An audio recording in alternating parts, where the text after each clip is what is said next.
Adakah teruk sangat orang Melayu ni? Kalau teruk, apakah ubatnya Dato'?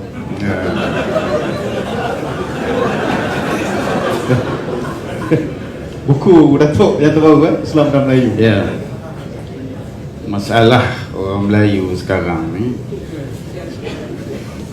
ditanya tentang penyakit,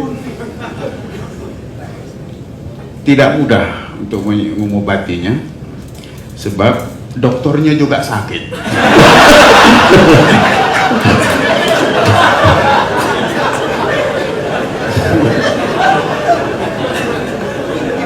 Ya, saya nak Sudah moderator minta saya respon juga kepada persoalan ini tadi.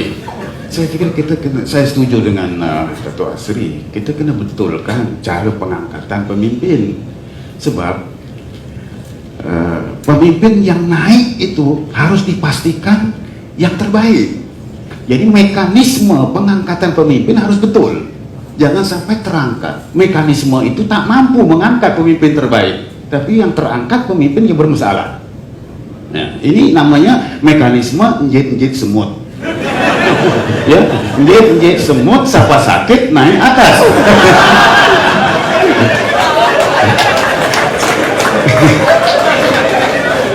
Jadi kalau mekanismenya itu begitu, maka yang sehat-sehat ini di luar saja. Yang sakit yang dapat, nah itu salah mekanismenya. Jadi dalam konteks sekarang ya yang disebut oleh Dato' Asri, saya coba melihatnya secara objektif lah ya.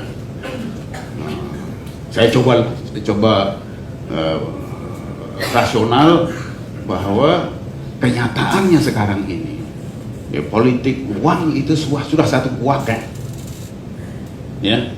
Panggillah ahli fikih manapun, rasanya dia setuju bahwa politik uang itu suatu kenyataan.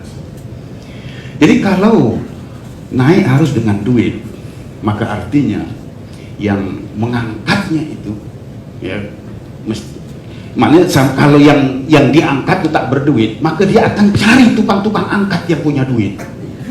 Apakah Anda pikir yang mengangkat dan memodali, mendanai pemimpin itu memberi begitu saja? There is no such thing as free lunch. Tidak ada yang percuma. Dia akan tuntut, ya sekian aku memodali kamu, mana returnnya? Ini akan terjadi.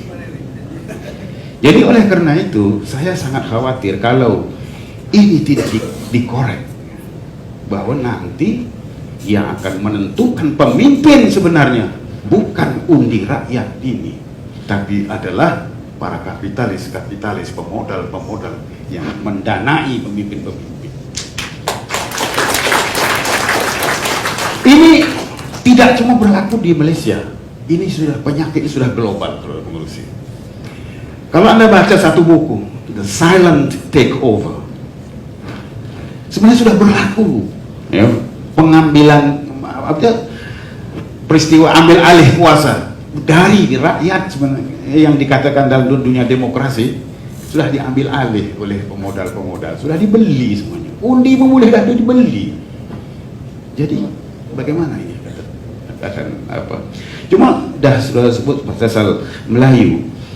Kalau Melayu tradisi saya pikir tidak seburuk yang kita rasakan sekarang, sebab di kalangan Melayu tradisi idealisme al-imamul adil itu kuat sekali.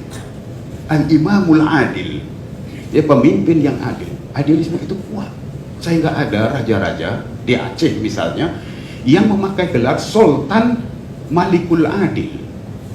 Itu kan ekspresi dari idealisme pemimpin yang adil. Dan tradisi menasihati raja, menasihati pemimpin itu kuat sekali. Buku-buku mengenai nasihatul muluk tersebar luas ya. Karya Al-Ghazali At-Tibrul Masbuk fi Nasihatil Muluk itu disadur dengan luas, dan ditemukan sebuah naskah nasihat bagi segala raja-raja, ditemukan di Terengganu, dan di kulit buku itu atau halaman pertama buku itu ditulis Sahibul Kitab As-Sultan Zainal Abidin. Maknanya sultan-sultan dulu memiliki kitab itu untuk ditelaah, Nasihatul Muluk itu. Maknanya tidak seburuk. Tetapi pemimpin sekarang baca nasihat apa saya tidak tahu. Tapi dulu Nasihatul Muluk itu dibaca. Dan kalau kita lihat karya Raja Ali Haji Riau Lingga, dia mengkritik rajanya begitu keras sekali ya, dalam kitabnya Samarat Al-Mahammah. Dikatakannya raja tak tahu pengertian raja, dia pikir raja itu berbuat sesuka hatinya terhadap rakyatnya, bermaharajalela itu maksudnya. Kalau kita lihat tradisi menasihati raja ini ya, ada dua hal lagi saya nak sebut. Pertamanya tentang cara bagaimana nak meresapkan nasihat itu. Ada yang ditulis melalui buku, ada yang disampaikan melalui wasiat ya, untuk memastikan nasihat ini diambil berat. Ada yang disampaikan dengan menulis kitab, ada yang disampaikan melalui wasiat. Misalnya wasiat Sultan Mahmud Mahkota Alam nih, Iskandar Muda Mahkota Alam kepada zuriatnya, beliau disebut wasiat. Bagi orang Melayu, psikologi orang Melayu, kalau disebut pesan itu masih ringan, tapi kalau wasiat itu terbeliak biji matanya.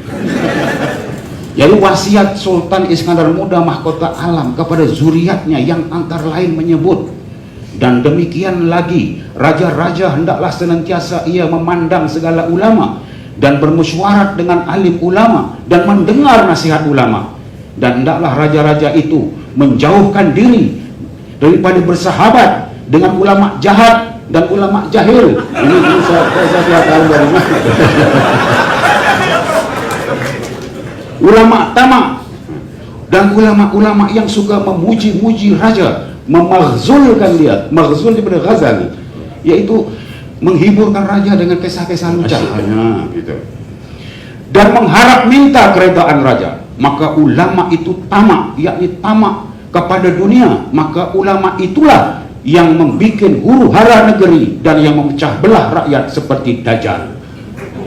Ini dipetik dari Qanun Aceh Darussalam ya, ini bukan khayalan seniman, ini dokumentasi. Jadi begitu juga Pak, yang menasihati atasan, menasihati pemimpin itu bukan cuma ulama, semua termasuk sastrawan. Saya teringat Osman Awang satu ketika dia mengungkapkan semula pantun tradisi, siakap senohong gelama ikan duri, bercakap bohong lama-lama mencuri. Sebagai seorang sastrawan, dia berkreasi, dia kekalkan pembayangnya, dia tukar maksudnya. Siakap senohong gelama ikan duri, bercakap bohong tak boleh jadi menteri. Oke. Wah, ya. Orang lama punya pandangan kita pun terkejut Tapi bila Melayu ni jadi rosak tu? Pendek je sebelum kita pergi pada hadirin. Pendek, dalam seminit. Apabila kepimpinan Melayu dipegang oleh mereka yang sebenarnya sudah tercabut dari akar Melayu dan tercabut dari Islam. Bila tu kan? Ya, soalan ini saya serahkan kepada hadirin.